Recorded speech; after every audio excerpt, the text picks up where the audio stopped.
দায়ভার। নীলকণ্ঠ ফেরিওয়ালা। যারা নৃশংসভাবে খুন হয়ে গেল ভোটযুদ্ধে, তারা একটা জনসভা করেছিল গতকাল রাত 12টায় ব্রিগেডে। তাদের একজন ছিল না খেতে পাওয়া হাড় হাবাতে ক্যাডার বিশু, একজন সুলতান, সে ছিল এক জনদরদী নেত্রীর ছাপ্পা ভোটের কারিগর। ওর কাছে ছিল ভোটের পর ভালো একটা চাকরির প্রতিশ্রুতি। জনসভায় ছিল মুখ ফাটা দিলীপ, ও সব দলের জন্যই বোমা বাঁধার ঠেকা নিত। ওর নেতা বলেছিল ভোটের পরে বেঁধে দেবে ওর ঘর। সেই বোমা বাঁধার মহৎ কাজেই তার মুখ ফেটে গিয়েছিল একবার। জনসভায় 7 বছরের রাতুল আর তার বাবা ছিল। রাতুলের বাবা রাতুলকে তার স্বপ্নের ভারতবর্ষের গল্প করতে করতে পথ চলছিলেন। বাবার সাথে ভোটের বুথে যাবার পথে গোলাপি আর বেগুনি দলের বোমাবাজিতে মারা যায় ওরা। ছিল ও পাড়ার দুলাল মুদি, পাড়ার ক্লাবের দাদাদের অত্যাচারে একটা সংগ্রামী দলে নাম লিখিয়েছিল সে। সংগ্রামী সেই দল তাকে দিয়েছিল নিরাপত্তার আশ্বাস। সেই অপরাধে তাকে ভোটের আগের দিন কুচি কুচি করে কেটে ভাসিয়ে দিয়েছিল শাসক দলের এক গুন্ডা।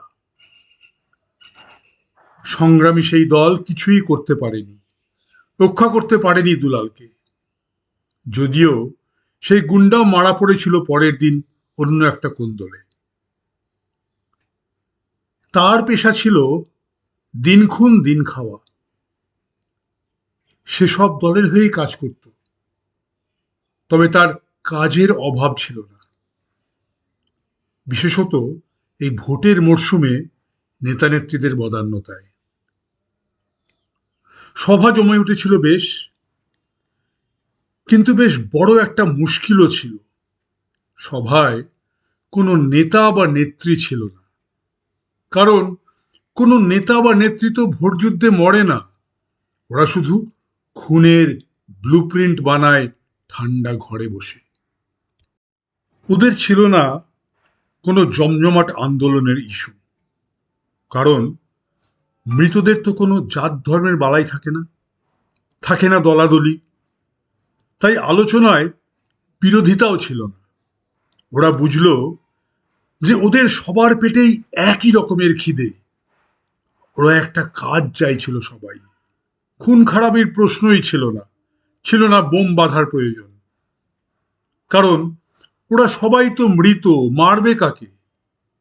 ওরা বুঝল যে যত খারাপ কাজ তাদের করতে হয়েছিল সবটাই নেতাদের প্রয়োজনে, তাদের নিজেদের প্রয়োজনে নয়।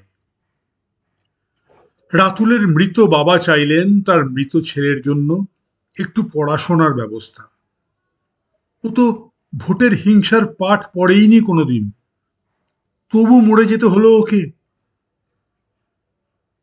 সব মৃত মানুষ কেমন এক হয়ে গেল, দল, ধর্ম, জাত নির্বিশেষে।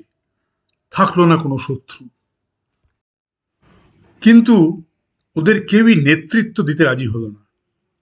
ওরা বুঝলো ক্ষমতার লোভই একমাত্র রাজনৈতিক নেতা তৈরি করে। ওরা সেই লোভ করল না কেউই।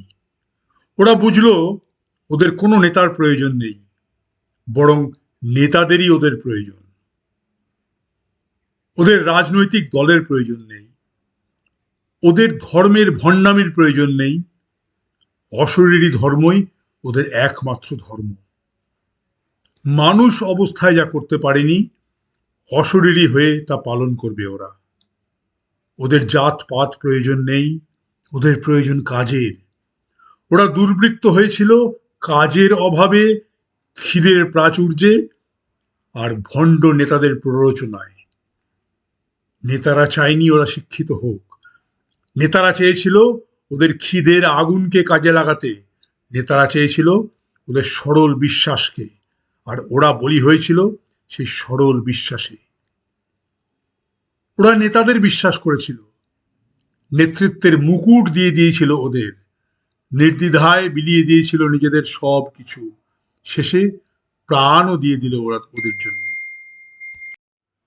ওদের জনসভা শেষ হয়েছিল ভোর রাত্রে। তখন সূর্য উঠবো উঠবো করছে। ওরা ওদের মুক্তির নতুন সূর্যকে দেখতে পেল যেন। ওরা দলবদ্ধ হলো কঠোরভাবে, কাঁধে তুলে নিল একে অপরের দায়ভার।